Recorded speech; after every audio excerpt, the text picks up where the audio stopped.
Hello বন্ধুরা, তোমরা সবাই কেমন আছো? আশা করি তোমরা সবাই অনেক ভালো আছো আর আমিও অনেক ভালো আছি। তো দিনটা ছিল ভাই ফোঁটার দিন। তো সেই দিন রান্না হয়েছিল আলু পোস্ত, লুচি, পায়েস, পেঁপে ভাজা, কুমড়ো সবজি, মুগের ডাল।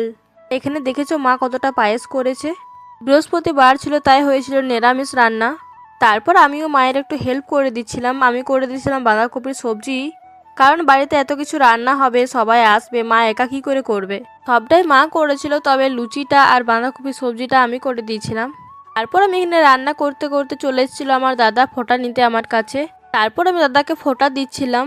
তারপর এখানে পিসিমা চলে এসেছিল বাবাকে ফোঁটা দেওয়ার জন্য। তারপর পিসিমাও দিয়ে দিল বাবাকে ফোঁটা।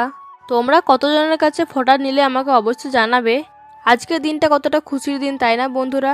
কারণ সবাই যতই দূরে থাকুক না কেন, ভাই ফোঁটার দিন ভাই বোন সাথে মিলেই যায়।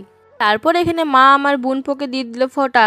পরে এখানে ফোঁটার পর্ব শেষ হওয়ার পর এখানে সবাই সাথে বসছিলাম, ঘরের ফ্যামিলি মেম্বারগুলো। আচ্ছা, তোমরা কীভাবে ভাই ফোঁটা কাটালে আমাকে অবশ্যই কমেন্ট বক্সে জানাবে। আর হ্যাঁ বন্ধুরা, কয়দিন আমি ভিডিও পোস্ট করতে পারিনি, তার জন্য অনেক অনেক সরি।